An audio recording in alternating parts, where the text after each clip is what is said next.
శుభోదయం. ఈనాటి విశేషం దామోదర ద్వాదశి.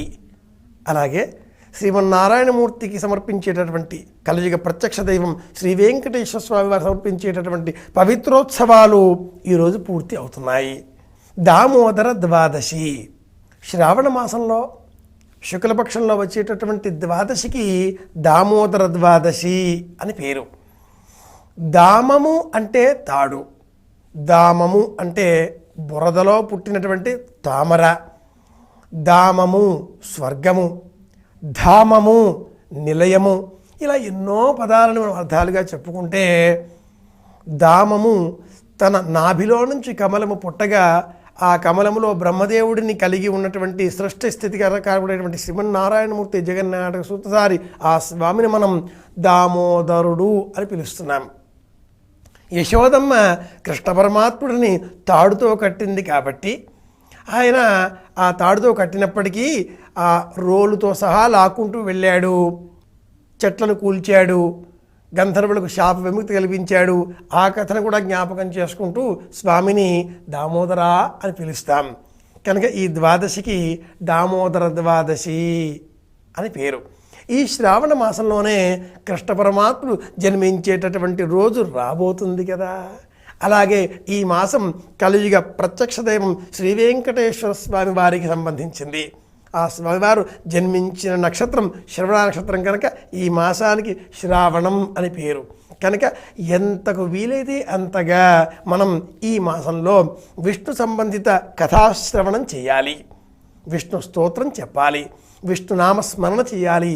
స్మరణం కీర్తనం విష్ణోహో అని చెప్తామే, ఆ విధంగా ఆ స్వామిని మనం నిత్యం కూడా స్మరించుకుంటే, కీర్తించుకుంటే, ధ్యానం చేసుకుంటే, ఆత్మసమర్పణ చేస్తే 9 విధాలుగా ఏ విధంగా మనం ఆ స్వామిని తలుచుకున్నా కూడా తప్పకుండా ఆ స్వామి మనకు సకల శుభాలను ఇస్తాడు. దామోదర ద్వాదశి ఏకాదశి వ్రతంలో భాగంగా నిన్న మనం ఉపవాసం చేశాం అనుకుంటే ఈరోజు ద్వాదశి ఘడియలలో భోజనం చేయాలి. దానికి పార్వణం అని పేరు. ఈ ద్వాదశి ఘడియలలో అంటే ఈరోజు ఉదయం భోజనం చేసి మళ్ళీ రాత్రి ఉపవసించాలి అంటుంది సంప్రదాయం.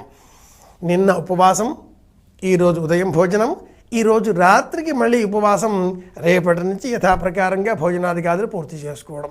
ఇలా చేసేటటువంటి వ్రతానికి సంపూర్ణ ఏకాదశి వ్రతం అని పేరు. అందులో భాగంగానే ఈరోజు దామోదర ద్వాదశి అని చెప్పాలి.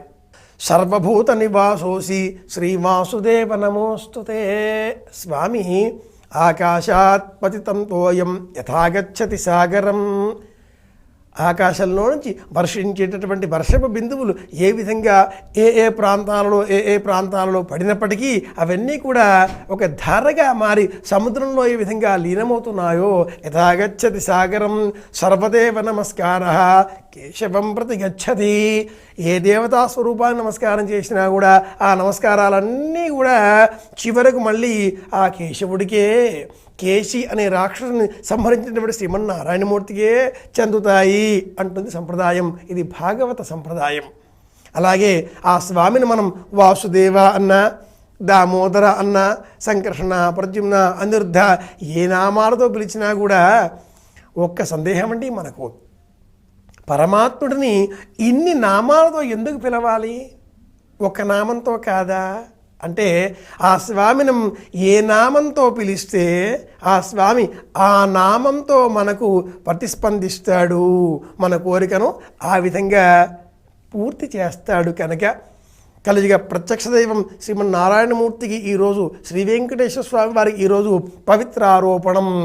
ఆ విధంగా 180 దర్భలతో ఉన్నటువంటి 81, 31, 21, 81 ఇలాగా వివిధములైన ఆగమ శాస్త్రాలను అనుసరించి వేసిన ముడులతో వేసినటువంటి హారాలను సమర్పించడానికి ఈరోజు పూర్తి కార్యక్రమం అంటారు. ఈ విధంగా ఈరోజు పవిత్రోత్సవాలు కూడా పూర్తి కాబోతున్నాయి. ఇవి ఈనాటి విశేషాంశాలు. దామోదర ద్వాదశి శ్రీవారి పవిత్రోత్సవాలు సమాప్తం. ఇన్ని విశేషాంశాలతో అందరికీ ఆనందం కలగాలి అని కోరుకుంటూ శుభదినం అని భావన చేస్తూ తర్వాతి కార్యక్రమం కార్యసిద్ధి ఏమిటో తెలుసుకుందాం.